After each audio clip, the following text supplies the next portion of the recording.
তো হ্যালো বন্ধুরা, আপনাদের মাঝে আবার চলে এলাম নতুন এক গল্প নিয়ে। গল্পটি দুই প্রকৃত বন্ধুকে নিয়ে। দুই বন্ধু ছিল, দুজনেরই গলায় গলায় বন্ধুত্ব ছিল। একদিন তারা বেড়াতে বেরিয়েছিল। বেড়াতে বেড়াতে তারা এক জঙ্গলের কাছে এসে পড়ল।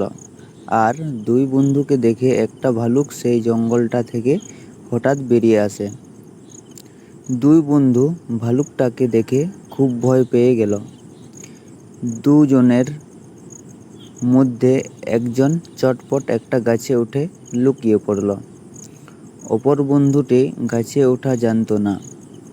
ভয়ে তার প্রাণ শুকিয়ে গেল। তার বন্ধুটি তার কথা না ভেবে নিজের প্রাণ বাঁচাতে গাছে উঠে পড়ল। এখন তাকে নির্ঘাত ভালুকের হাতে প্রাণ হারাতে হবে। তার আর কোনো উপায় নেই দেখে মরার ভান করে সে মাটিতে শুয়ে পড়ল। কারণ সে শুনেছিল ভালুকরা নাকি মরা মানুষকে খায় না। ভালুক এবার মাটিতে শোয়া লোকটির কাছে এসে গেল।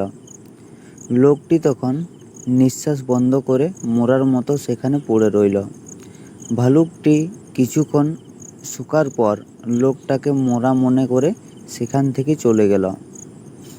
ভালুকটা চলে যেতেই সেই বন্ধুটি গাছে উঠে লুকিয়েছিল সে গাছ থেকে নেমে এসে বন্ধুকে জিজ্ঞেস করল, ভালুকটা তোমার কানে কানে কি যেন বলে গেল? কি বলল ভাই? বন্ধুটি চটপট উত্তর দিল, ও বলে গেল যে বন্ধু তোমাকে বিপদের মুখে ফেলে পালায় তাকে আর কোনোদিন বিশ্বাস করো না, তার সঙ্গে বেড়াতে বেরিও না। উপদেশ: বিপদেই প্রকৃত বন্ধুর পরিচয় পাওয়া যায়।